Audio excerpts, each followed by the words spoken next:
बहुत बहुत शुक्रिया ओसा का, आप सभी का, हमें आज यहाँ पर बुलाने के लिए और ये मीटिंग आयोजित करने के लिए।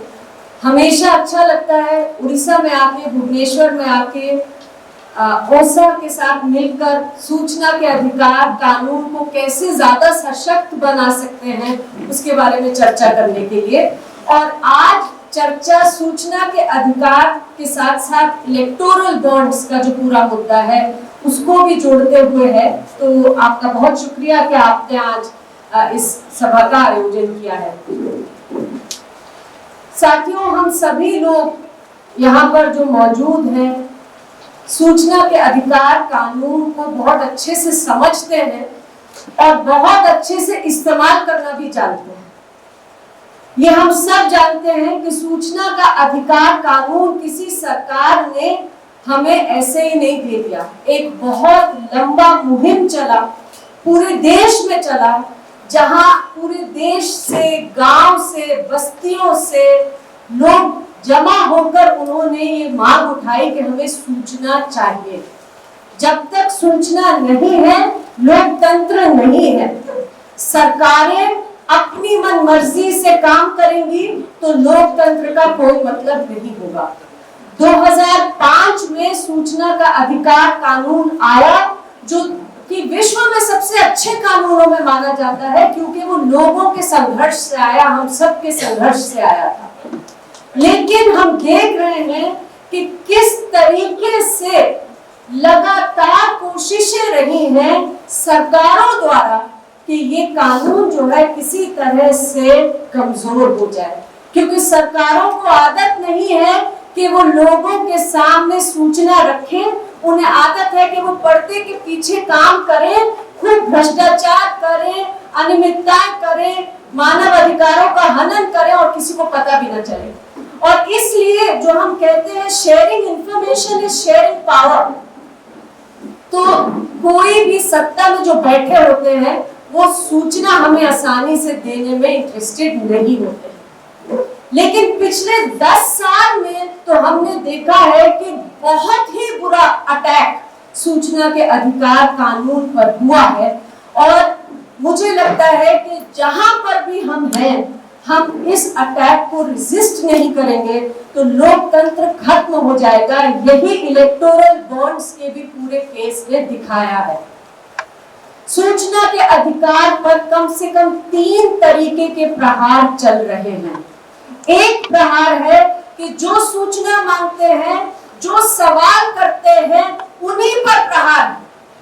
आप में से कितने लोग हैं, उड़ीसा में हमने गिना, जितने भी पूरे देश में लोगों के ऊपर अटैक हुए हैं, उनके ऊपर फर्जी केस लागू किए गए हैं, उनकी हत्याएं हुई हैं, क्योंकि उन्होंने सूचना मांगी, सवाल किया। शायद उड़ीसा में सबसे ज्यादा केसेस। क्यों? क्योंकि लोग सवाल पूछ रहे हैं, संकोच नहीं कर रहे, डर नहीं रहे, बैठ नहीं रहे। और सब जगह पर, कहीं पर राशन, कहीं पर पेंशन, कहीं पर मनरेगा, कहीं पर बड़े बड़े घोटाले, सबको उजागर करने की कोशिश कर रहे हैं सूचना का अधिकार इस्तेमाल करके। और इसलिए हम देख रहे हैं कि पूरे देश में तो हो ही रहा है, उड़ीसा में खूब जम के ऐसे सभी लोगों पर अटैक होने की कोशिश हम देख रहे हैं होती है, जो सवाल पूछते हैं, सूचना के अधिकार कानून का इस्तेमाल करते हैं। दूसरा अटैक, दूसरा प्रहार जो हम देख रहे हैं होते हुए सूचना के अधिकार पर, वो है सूचना के अधिकार के कानून पर। सूचना का अधिकार कानून, जैसे मैंने बताया, पूरे विश्व में सबसे अच्छे कानूनों में से है हमारे देश में। लेकिन पिछले 4 साल में भारतीय जनता पार्टी की सरकार जो सेंटर में है, उन्होंने 2 बार इस कानून को संशोधित कर दिया है। और ये जो संशोधन है, ये कोई अच्छे संशोधन नहीं आए हैं, ये बिल्कुल रिग्रेसिव संशोधन, जिनसे कि सूचना के अधिकार कानून को कमजोर कर दिया गया है, ऐसे संशोधन आए हैं।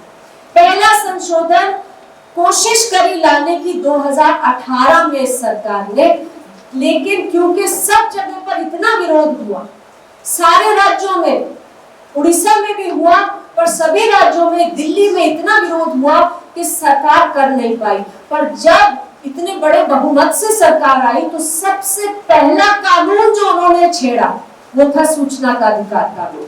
और संशोधन 2019 में सरकार बनाने के बाद तुरंत वो ले आए और संशोधन में क्या किया, उन्होंने एक तरह से जो रीढ़ की हड्डी है, the backbone of the right to information act, जो है हमारे इंफॉर्मेशन कमीशंस, उनके ऊपर प्रहार कर वो ये समझ गए हैं कि अगर सरकार हमें सूचना नहीं देती तो हम कमीशन तक जाएंगे और कमीशन स्वतंत्र होते हैं तो वो हमें सूचना दिलाएंगे, इसलिए वो कमीशंस के पीछे पड़ गए। उन्होंने पहला जो अमेंडमेंट किया, संशोधन किया, वो ये किया कि अगर कोई भी कमिश्नर पूरे देश में है, उनकी जो कार्यकाल है, उनकी सैलरी है, उनकी पेंशन है, वो सेंट्रल गवर्नमेंट तय करेगा।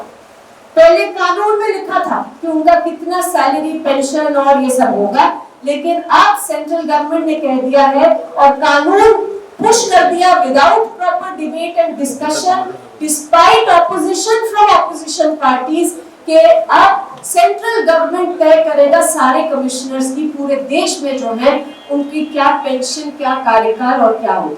अब आप ये सोचिए कि ये तो एक तरह से तलवार लटकाने वाली बात है।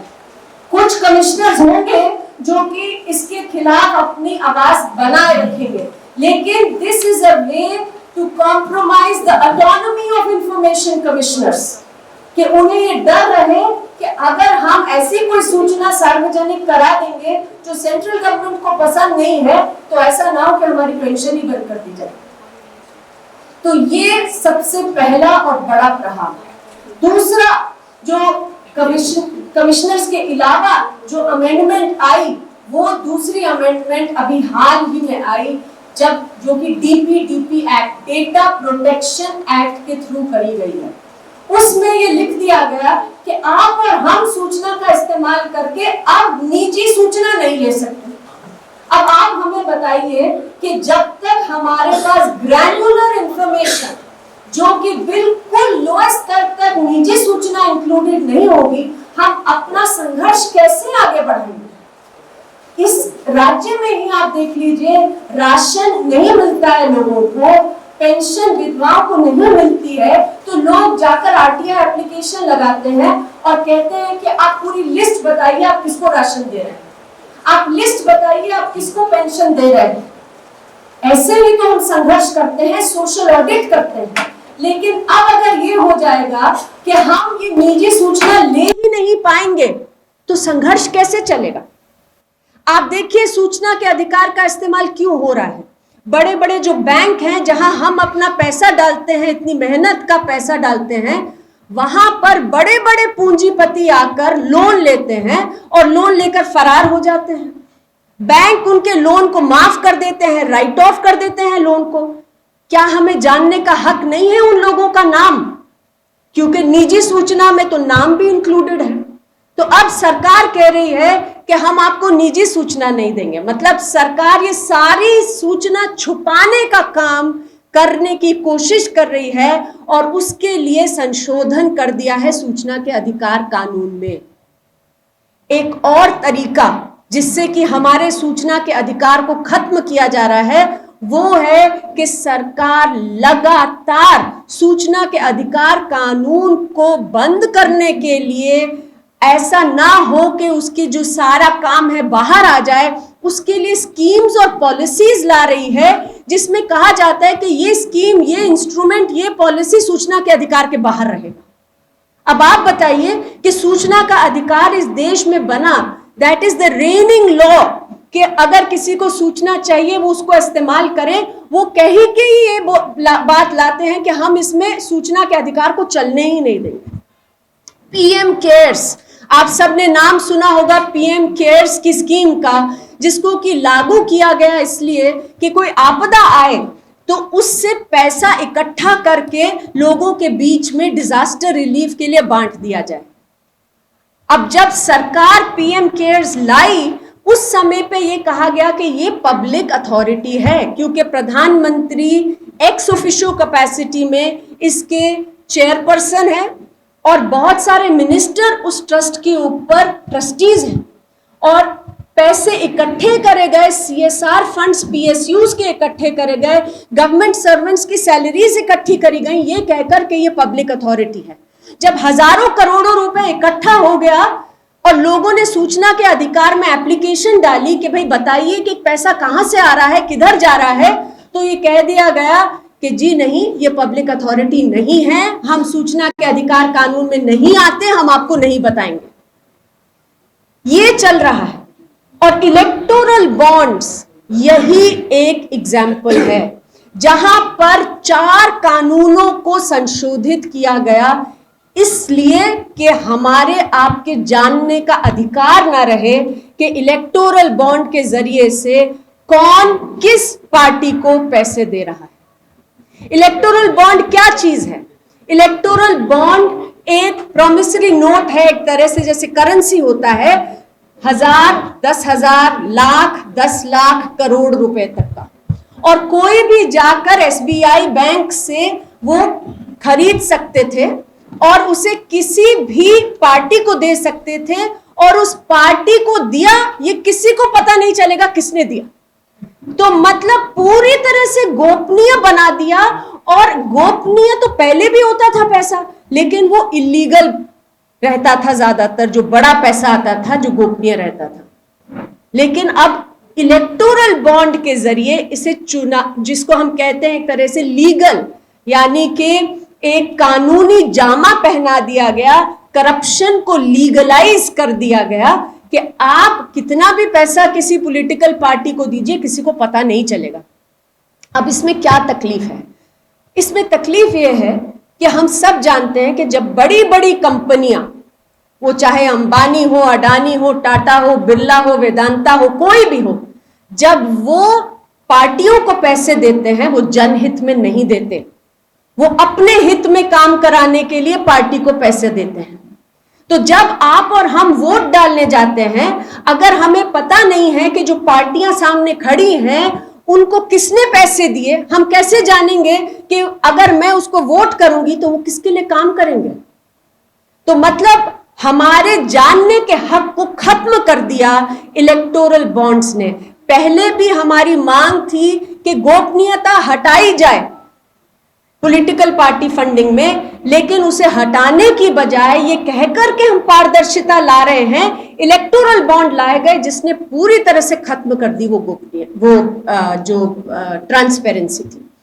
तो ये जो पूरा इलेक्टोरल बॉन्ड्स का जो सिलसिला है, ये सुप्रीम कोर्ट में तो ले जाया गया, पर उससे पहले जैसे प्रदीप ने कहा, बहुत इसके खिलाफ आवाज उठाई गई। NCPRI ने बहुत जनसभाएं करी जहां पॉलिटिकल पार्टीज को बुलाया गया, बीजेपी को भी, BJD को भी, सबको बुलाया गया, कांग्रेस, TMC, और कहा गया आप ये मत करिए, इलेक्टोरल बॉन्ड से पैसा मत लीजिए, ये गलत स्कीम है, ये देश में भ्रष्टाचार बढ़ाएगी, इसको मत अपनाइए। CPIM को छोड़कर, CPI को छोड़कर सब पार्टियों ने पैसा लिया, और सबसे ज्यादा पैसा इलेक्टोरल बॉन्ड से भारतीय जनता पार्टी ने इकट्ठा किया। 16,500 करोड़ रुपए के बॉन्ड बिके, और उसमें से 50% जो बॉन्ड हैं वो गए बीजेपी को। और आप ये समझिए कि जब सुप्रीम कोर्ट ने ये फैसला सुनाया है, सुप्रीम कोर्ट का फैसला हमारे लिए बहुत बड़ी जीत है, क्योंकि सुप्रीम कोर्ट ने इलेक्टोरल बॉन्ड, हमारे सूचना के अधिकार कानून और जो हमारे देश में संवैधानिक अधिकार जो है हमारा सूचना के अधिकार का, उसके बेसिस पर इसको गैर संवैधानिक घोषित किया है। सुप्रीम कोर्ट ने कहा कि इलेक्टोरल बॉन्ड गैर संवैधानिक है क्योंकि ये लोगों के जानने के हक को खत्म करते हैं। तो it is a very big victory for the right to information of people of this country, जो सुप्रीम कोर्ट से हमें मिला है। और सुप्रीम कोर्ट ने कहा कि अनुच्छेद 19(1)(a) आर्टिकल 19(1)(a) जो कि हमारे बोलने की और अभिव्यक्ति की आजादी देता है, उसका उल्लंघन हो रहा है, क्योंकि सूचना के अधिकार का उल्लंघन हो रहा है और कोर्ट ने इसे बैन कर दिया। कोर्ट ने यह भी कहा कि ये तो भ्रष्टाचार का साधन बन सकता है, ये काले धन का साधन बन सकता है। क्यों? क्योंकि कंपनियां पैसे दे रही हैं पार्टियों को और पार्टियां देंगी उनके मतलब के कॉन्ट्रैक्ट, बनाएंगी उन्हीं कंपनियों के लिए नीतियां, बनाएंगी उन्हीं कंपनियों के लिए कानून।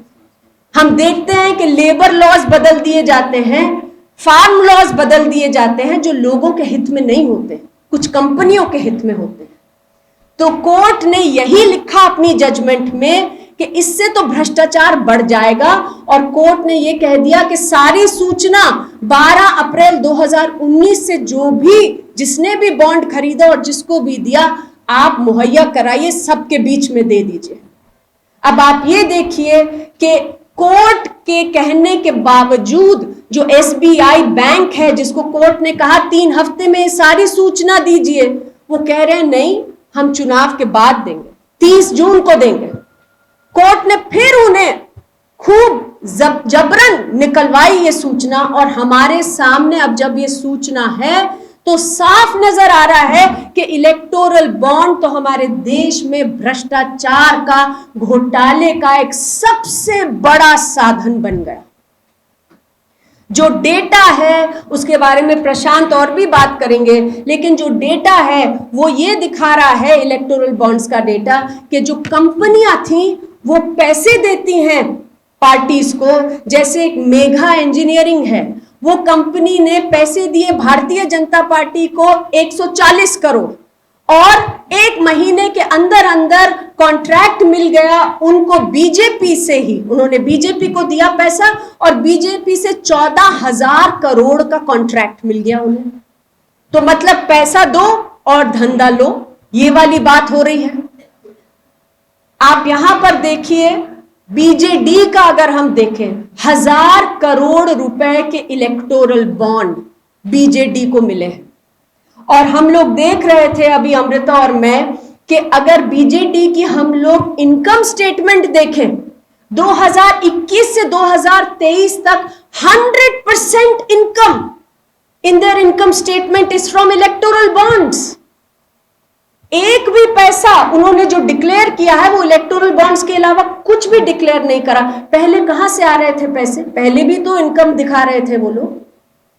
इस बॉन्ड ने तो जो हमें जानकारी पहले मिलती थी उसको भी बंद कर दिया, सभी कुछ गोपनीय बना दिया था।